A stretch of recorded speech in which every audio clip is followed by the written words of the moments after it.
This is the TSG Multimedia podcast for February of 2020. We're sponsored this month by Podomatic and the TSG Train Crew on Patreon. Thank you so much. I'm your host, John Abaticola, and in this program I plan to talk a bit about what happened since the last podcast and also what to expect in the upcoming months. So, usually right at the start, I like to remind you that you can help me bring the content that I create for you here by adding your support on Patreon. So here's your reminder. It's patreon.com/TSG Multimedia. Please go check it out. Just for your information, patrons enjoyed a sneak preview of an upcoming layout tour this week. And that's just one of the behind-the-scenes things that patrons get for helping support the channel. I really hope that you can add your name to the growing list of the TSG Train Crew members. Just for your information, also, there are a lot of other ways that don't cost anything to ensure that the channel continues to provide the quality programs that you enjoy. For example, every time you share a video on social media, that helps. Every time you tell a friend about the channel and get them to subscribe, that also helps. I think you get the idea, right? I really appreciate your support, and that's one of the reasons I always refer to the viewers of this channel as the best viewers on YouTube. So thank you very much, everybody. So rewinding back to early January, I used the first couple of weeks of the month to edit programs that'll be coming out this quarter, including layout tours and some new stuff that I'll tell you about later in the show. I also caught a cold, and that took about a week out of the schedule, but I was able to sit in here and edit videos. Our friend and TSG Train Crew member Alvin Gilbert came out to visit on the 17th through the 21st, and we packed in a lot of activities over those few days. I picked him up at the airport on the 17th and took him to meet Jack Burgess. We hung out with Jack until mid-afternoon, so Alvin got to see the legendary YV layout in person. Jack also was nice enough to show Alvin his workspace, including a look at the maintenance of way crane car that Jack talked about on the most recent episode of Model Railroading with Jack Burgess.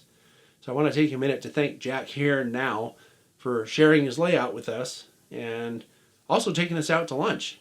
It was really great just to hang out without having to work on a project for a change. Because usually when I'm up there with Jack, we're working on something.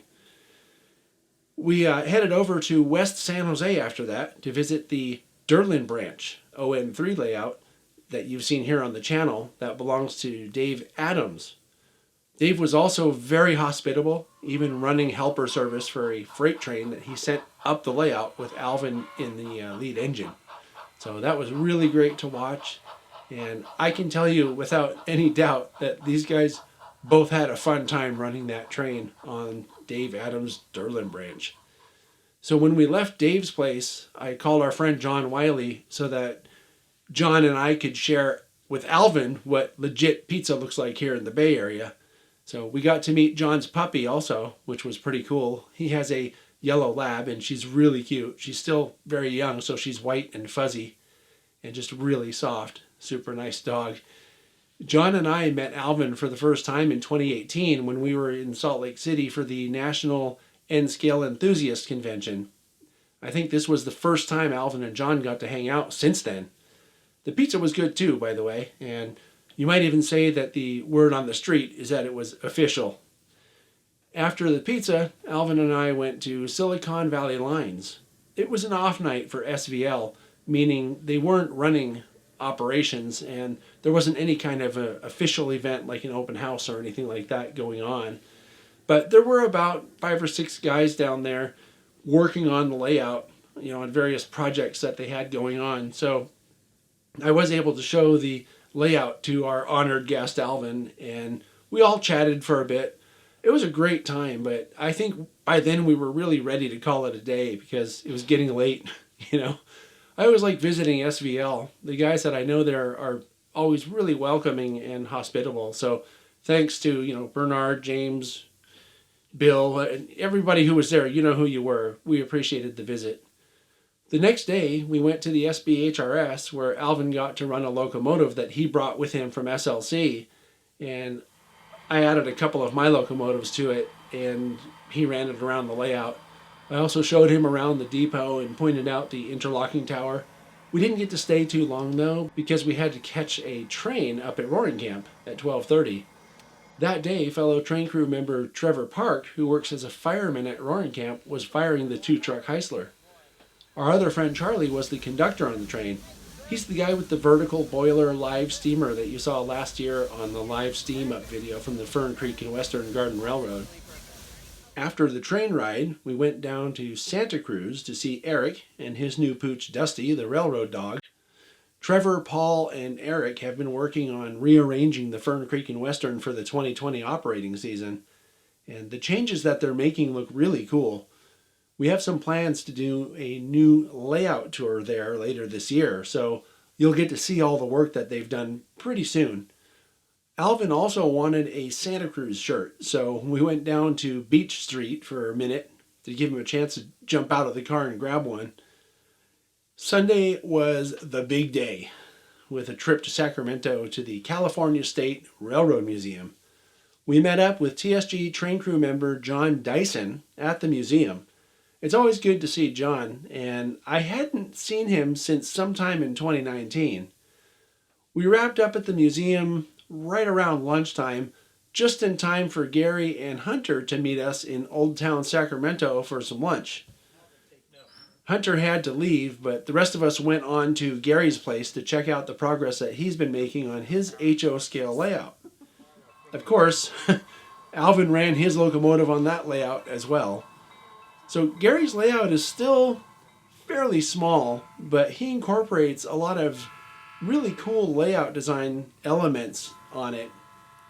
And it was neat to see his thought process in that design. I wonder if someday maybe he'll share that with us here on the channel.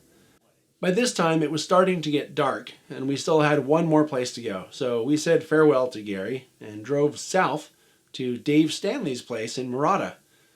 Dave was an excellent host, almost immediately inviting Alvin to run a train on his Murata belt layout, and I'm pretty sure that Alvin ran his train over that entire layout. John Dyson and Alvin both ended up buying Dave's CCT book, and by the time we were done there, it was getting close to about 9:30, so Sydney and Alvin and I went to Lodi to the original A&W root beer restaurant for some junk food and root beer floats. I used to go to that place when I was a kid because I lived out there, and it's kind of a historic place too, since it's the first ever A&W location that ever opened. And they have a case of memorabilia there and this bear statue. I think it's called Rudy or something like that. I don't remember for sure, but I do remember that we took a picture with it. On Monday, we drove down to Watsonville and met up with Kevin Hill. We got to watch a Union Pacific local departing the Watsonville yard, and then we looked at the St. Paul and Pacific GP15-1, number 1500. Cool stuff there. After Watsonville, we went to lunch at one of our favorite Italian places in San Jose. We wanted to go to the train shop, but it was already closed, so we just went to the Santa Clara interlocking tower and watched trains for a few hours. It was Martin Luther King Day, so the commutes were on what they call a reduced schedule, but we did get to catch a glimpse of the new Siemens Charger locomotive that the Altamont Corridor Express was running in a test train that evening. On Tuesday, I took Alvin to the train shop in Santa Clara since we missed it the day before, and then to the airport where he caught his flight home. So, hey Alvin, thanks for coming and hanging out for a few days. It was a nice break and a great way to get 2020 started. I had a really great time, and it seemed like you did too. We still have a lot of stuff to look at out here though, so you'll have to let me know when you want to send it again, and we'll catch up on the other things that you didn't get to see this last time.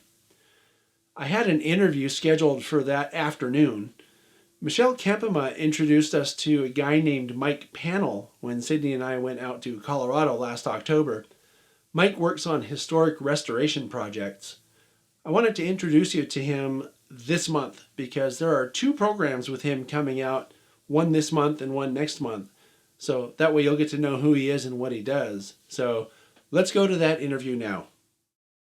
Okay, so I'm here with Mike Pannell on the line. I met Mike last year in Wyoming, of all places, and he showed some really cool stuff that we're going to be showing on the channel here over the next 2 months. Thanks for joining us, Mike. I appreciate it and appreciate your time. No problem. Glad to be here. Excellent. So I wanted to invite you on the show to give people an idea of who you are so that when you show up on the channel here in a week or two, they won't be wondering who's this guy and why is he on the channel suddenly? So, Certainly. yeah. So Mike's been doing historic preservation. How long have you been doing this kind of work? Since about 1987, I would think. Okay. How did you get started in it? So, well, I lived in England. Obviously, I was born in England, and we we lived within sight and sound of our local trains. And as you know, England is such an incredible place for railroad preservation and railway preservation in general, that we grew up with these trains. We travelled on them. We loved them very much, and they were going to be withdrawn in 1986 from their normal service, and they were going to be scrapped. So a group of us got together and decided we couldn't bear the thought of living without them. So we decided we'd try and save one of them at least. And these trains were 6-coach diesel multiple units. So they were 2 engines, 1 engine at each end, with passenger coaches in the middle. So they were complete units, basically. That's what they call them. So we decided we'd try and save one, and we raised some money, and we bid for them when they went for scrap, and we ended up buying 16 coaches, which was 2 complete units plus spare coaches as well, which we never dreamed we'd get, but that's how really we got into it. And then we were faced with the mammoth task of knowing where to store them and what to do with them and how to restore them. And none of us really had ever done any restoration before, so we were really jumping completely in at the deep end on that kind of thing. Yeah, that sounds crazy. It sounds like you got more than you expected too. We did, yeah, a lot more than we expected. We had a lot of friends in the railroad industry. There were lots of enthusiasts in management and in various departments that we needed, in order to get these trains. And so they helped us a lot, and they gave us huge amounts of advice and everything else, and they helped us along the way. And we ended up with the entire maintenance depot that these trains were housed in as well. So it worked out really well, and we, over the years, we restored these trains, and now one of them runs regular tours all over the country on the main line. Right. So it's been an amazing story, and really a really great success story for us. Sure. So as we're talking, and people can hear your accent and they're hearing how you came to be into historic preservation in the first place, I just want to be clear. Mike is in Wyoming still. So we're not talking about, right? We're not talking about someone who's overseas right now. And I'm kind of curious if you wouldn't mind sharing with the viewers how you came to be in the States. And maybe you could talk a little bit about some of the projects you've been working on here. Okay, yeah, in the early 90s, I came over to Cheyenne to see the UP steam engines, because the UP steam fleet is known worldwide. And Cheyenne, therefore, is a mecca for UP steam. So we came over, a friend of mine and myself came over to see those. And between the two of us, we enjoyed Cheyenne, and people obviously wondered why we chose Cheyenne, and that was the whole reason. And then when I got married in the mid-90s, I brought my wife over here for our honeymoon to Cheyenne, which amazes people.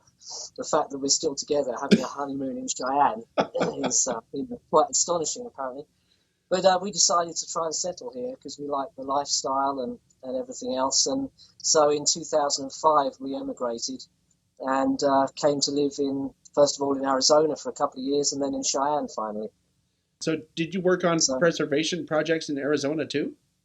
Well, I happened to fall into a job working on restoring Second World War aircraft and Vietnam era jets as well, which was something I'd never done before, but something I'd always wanted to do. So that was like a dream job for me. falling into that kind of thing too. So that was interesting. So it was And then preservation of aircraft first in Arizona, yeah, then. aircraft first, and then on to trains. And when we moved to Cheyenne, I remember seeing in '91. I remember seeing a passenger car in use as a house, and I was determined to follow it up and find out whether it was still in use as a house when we moved here. So I went to look for this wooden passenger car and found out that it was due to be demolished very soon. And the owner said, if you want it, you can have it.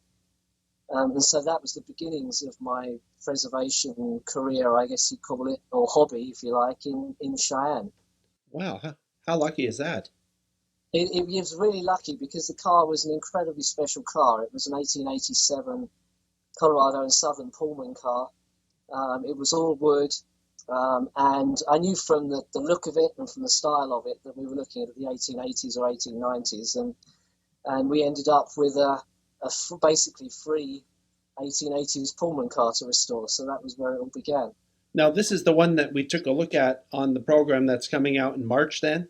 That's right. Yeah, Okay. exactly. Yeah, that's the one you saw with the silver leaf ceilings and all that kind of lovely stuff that we found, and the amazing history as well. Yeah, and I'll tell the viewers now, this is something that's really cool. And you mentioned something during our talk that day about how the work you do is more like archaeology than anything else when you're talking about the restoration on Yeah, these historic pieces of equipment. Talk about it that a is little bit. because there's nobody to ask about how the car was constructed or its early history. You have to work back from finding any kind of number on the car somewhere and then work your way backwards. So we found the number 513 written above the door on the Pullman car. So it was then a case of going to local historians and national historians and authors to try and work out the car's history from that number backwards. So pretty soon we found its history was Colorado and Southern, and then it was Union Pacific, Denver and Gulf, and then it was Denver, Texas and Fort Worth. And then we found out that it was ordered by Grenville Dodge himself for the Denver, Texas and Fort Worth, and started service in March of 1888. It was in the first train that ran from Fort Worth to Denver. So it is archaeology, because you can't go to the beginning and ask people. You have to just, work your way back looking at the evidence that you can find. Right. So you're uncovering clues really and sort of deducing from that. It's always the same way. It's always that working backwards Right. from what you can see. Right. So now, when I first met you, we were in the park in Cheyenne, where the 4004 Big Right. Boy is. Right. Now, that was done. That wasn't done by your company. Maybe we should talk about that a little bit, because you also work for Wasatch, right? Yeah, I work for Wasatch Railroad Contractors. I've worked for them for probably 3 or 4 years now. And then I have a kind of small business of my own, doing work for other people on restoration projects and small projects that I can do for them, and doing stuff in house kind of thing that other people can use me for. So. And you have a website for that too, right? Yeah, we do have a website for that, and it's I think it's well, you probably put it up on the screen, but I think it's www.vintagerail.com or something like that. I'd have to check on that. Okay, well, I'll put it up on the screen for people to see. And then you also have a website that I've seen for the nonprofit, the High Plains Railroad Preservation Association. That's correct. Yeah, that's there's a website for that, and that's www.highplainsrail.org. Okay. For that one. I'll put that up on the screen as well, so that people can go and look at the stuff that you're working on yourself. But can you talk a little bit about the restoration, just so people know? The video that's coming out this month, which I'll talk about later in the podcast here, is Mike talking about the restoration project of the Big Boy 4004, which is in Holiday Park in Cheyenne. Can you talk a little bit about that, or maybe if there are some other interesting preservation projects that you've done I think it would Well, be interesting. the big boy was the biggest project I've ever been involved in, and although it was a cosmetic, it was still a massive undertaking, obviously because of the size of the locomotive itself, and it was the first asbestos abatement that we'd ever done as a company as well. So uh, altogether, it was a huge undertaking and a difficult one because of the weather. And the asbestos being the first job we'd done on asbestos and just the sheer size of everything. But it came out really well. We were really, really pleased with it. We came out under budget. We came out on time, and the city were really happy with the results. And so, all in all, it was a great project to be involved in. Yeah, and people can learn more about that when the video comes out here in a couple of Right. weeks. So, but Yeah. that's really cool. Yeah. I'm kind of curious. What do you find in your work doing this kind of, preservation and restoration? What's the best part about it for you? Like, what drives you to want to do it? To me, it's uncovering the history because, just for instance, with the caboose that we've just pulled into the shop for restoration, we knew it was an 1880 Union Pacific caboose that we had. So it was the oldest UP caboose known to exist anywhere. But literally after pulling the siding off that caboose, we found that we have an 1870s caboose of a design that was thought by everybody to be extinct, completely extinct. And yet here we are with a 6-window caboose that had the octagonal cupola on top, the very earliest cabooses that UP ever had that looked like cabooses. And here we are with one of those. And that to me is spine-tingling stuff, because you suddenly realise that you've got something that no one knew existed or thought they'd ever see again.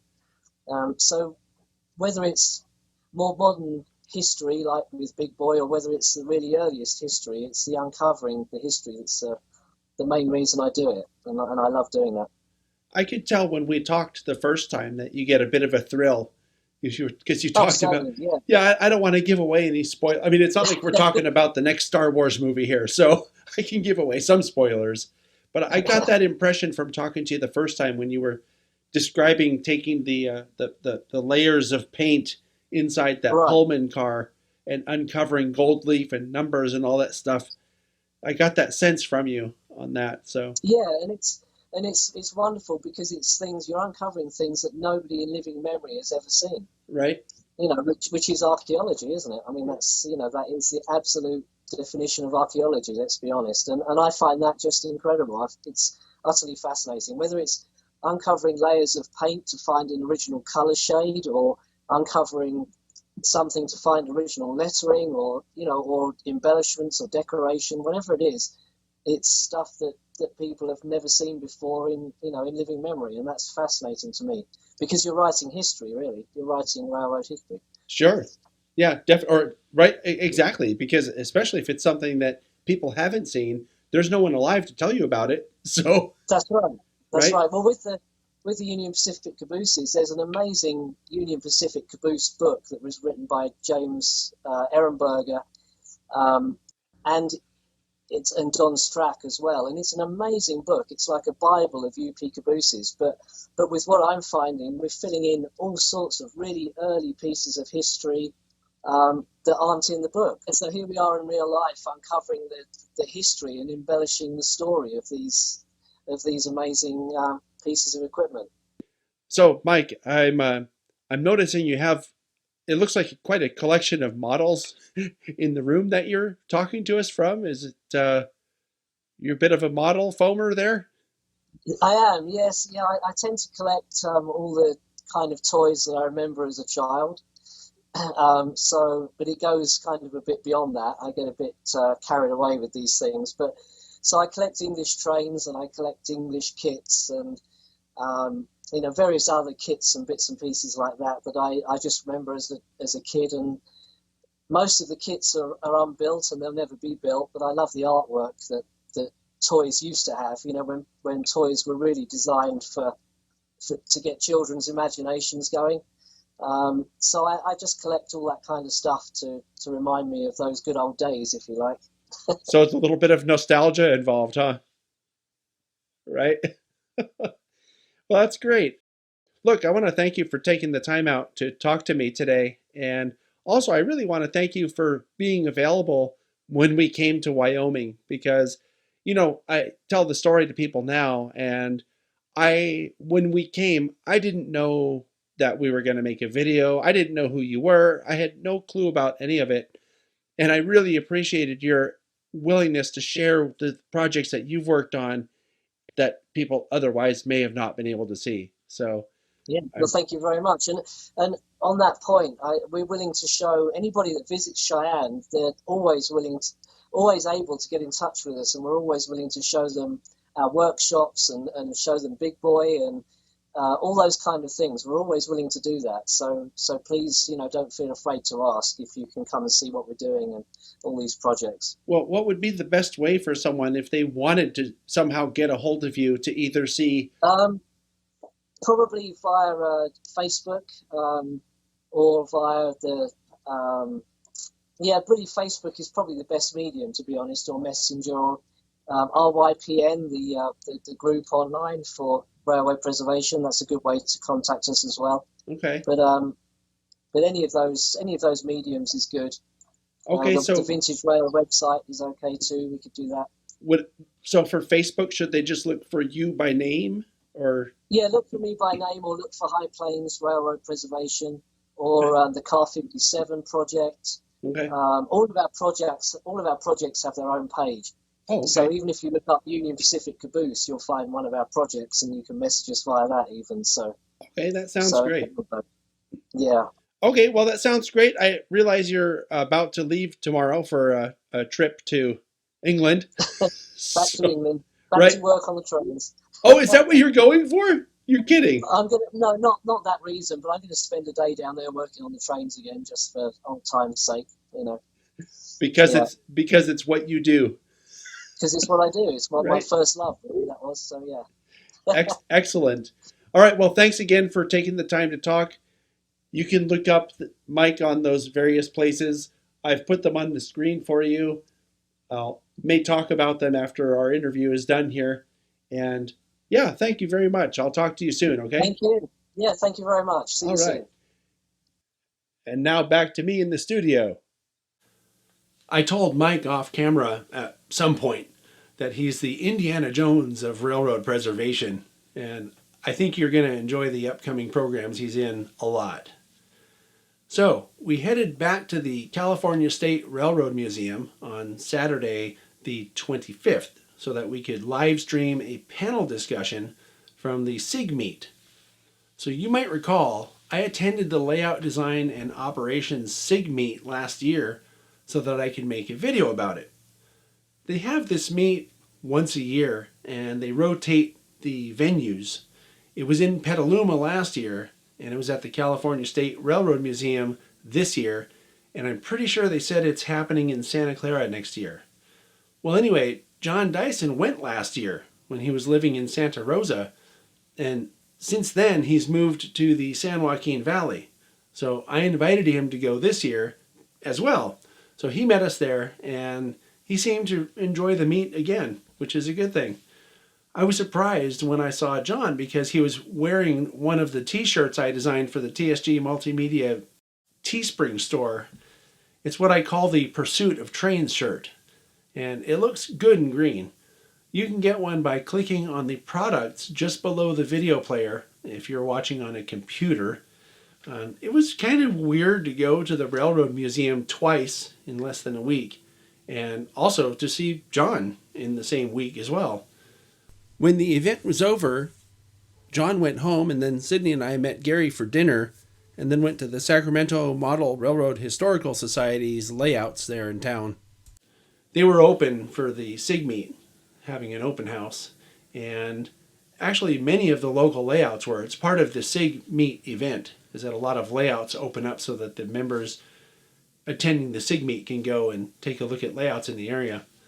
While we were there, we saw half a dozen folks we know from various organizations and meetings, and it was really great to visit, but it was also getting late, so we called it a night and went back home. So, as you can see, January was pretty busy, and I expect that we'll have 2 episodes of Chasing Trains coming out from when Alvin was here. I had a camera with me the whole time and recorded a lot of the things that we did together. I also have to say that the panel discussion from the Sig Meet that came out last Saturday was also really great. I have been enjoying bringing those kinds of shows to the public, and I was thinking about it on the way home too, that a clinic or a discussion at a traditional meeting or a convention, if you think about it, it has a very limited reach. You're limited to whoever attends, so you might have 40 or 50 people who benefit from your information.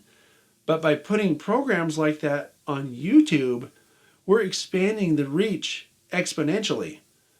That live stream is a great example. There were 60 or 70 people in the auditorium, but the video was viewed over 1,300 times in the first 24 hours. And that's pretty huge. I mean, talk about expanding the audience. And if you see these live streams coming up, I urge you to watch them. I could imagine if I didn't know what they were, I might be tempted to think, oh, it's just, some guys sitting around talking at a table. But I can say without any hesitation that those guys sitting around talking are saying things that could end up saving a ton of people a lot of time and trouble, because they're willing to share the knowledge that they've spent literally decades accumulating. And the best part about that is they're sitting at the table talking so that you can benefit from their mistakes and lessons learned.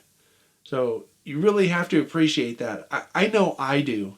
And I try really hard to get people that I know have that kind of experience to participate in those shows. So I still have a whole bunch of programs that I recorded for last year up on my to-do list. So I'm trying really hard to keep the activities that require going out and about to a manageable level. So I don't really have a lot of stuff coming up to talk about in terms of going places and doing things. I will be seeing Jack Burgess early this month to work on the next episode or two of his show. So that means I'm going to get to see his finished maintenance of way crane car. I talked to him this past weekend, and it sounds like it'll be done by the time I see him. So I'm pretty sure that we're going to record an update on that project just because it wasn't quite done on the last episode. I don't know exactly what else he has planned, but whatever it is will be good. I mean, it always is, and he's always extremely prepared. I feel really privileged to be able to bring the Model Railroading with Jack Burgess series to you.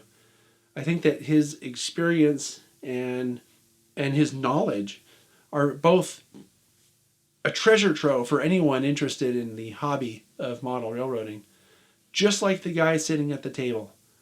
Watch these shows and learn as much as you can. It'll most likely lead to a lot of extra enjoyment that you'll get from the hobby.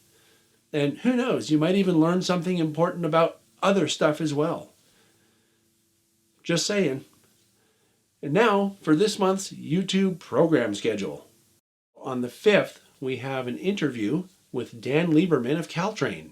Next Saturday, the 8th, we have the Napa Valley Model Railroad Historical Society's HO Scale Layout Tour.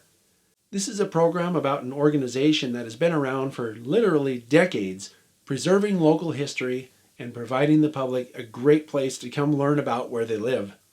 It just so happens that they're also under threat of eviction because some brilliant people want to replace the building that their layout is housed in with a parking lot that will sit empty most of the time.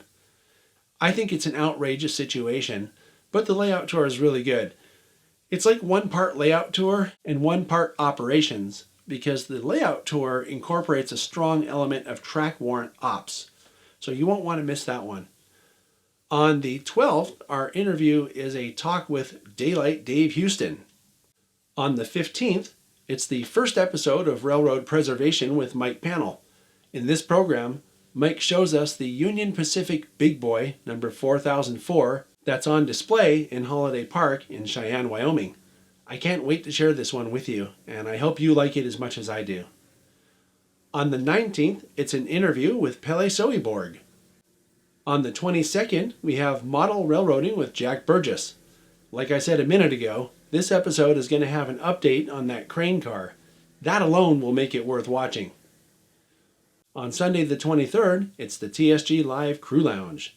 This month we return to the Santa Clara Depot for a program about overcoming obstacles. And since we're back to the regular format, that means we'll be taking more questions from the live audience than we were able to last week when we came live from the Sig Meet in Sacramento. On the 26th, it's time for a talk with your friend and mine, Sparky 107107. And here's a little surprise. This is leap year, which means we have a 5th Saturday in February, the shortest month of the year. It's on the 29th, and I have a really cool video from the Fern Creek and Western that I took last year for that bonus spot this month. So don't miss it. Now, before I go, I want to invite you one more time to become a member of the TSG Train Crew on Patreon. If you can help out with $2 a month or more, head over to the Patreon site at patreon.com/TSG Multimedia. As part of the Train Crew, you get access to a lot of behind the scenes stuff and private previews like the layout tour people are watching this week. As always, I want to thank you for your continued support, and I will see you next time.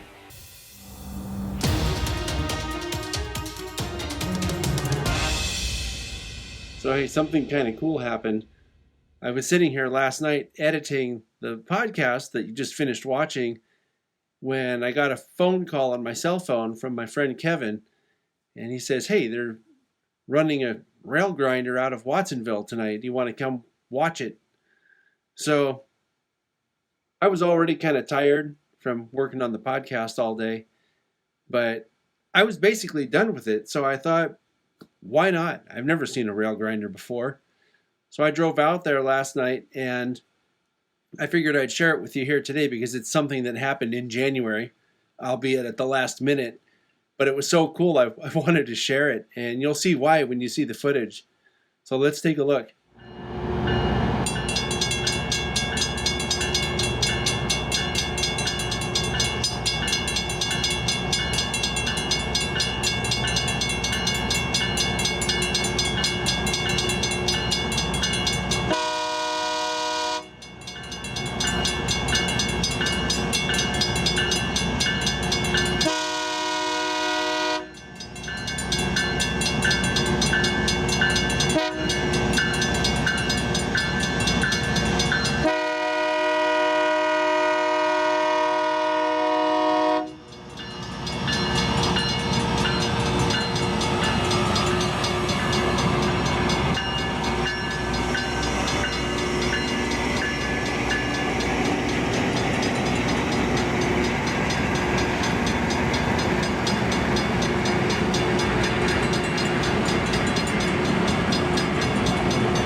You can see we're looking very official here. Official. We got our vest things. Thank you very much. You're welcome. And we're out in Salinas trying to catch the rail grinding machine. Yeah. Hopefully it'll be here. Yeah. It's moving pretty slow. Might get here someday. Yeah.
So we were out until about 1:30 a.m.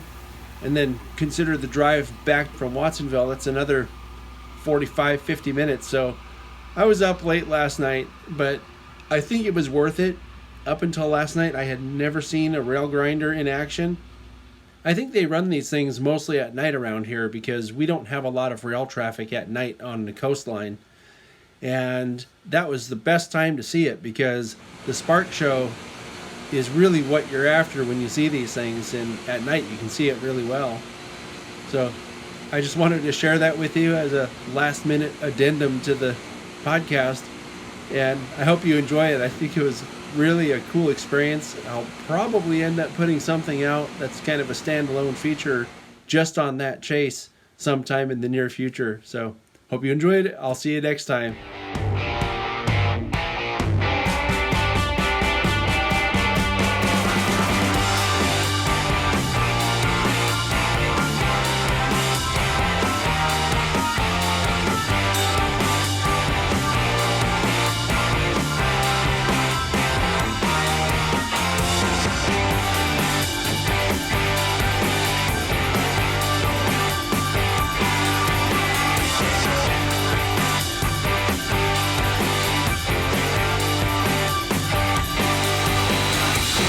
Look, train crew.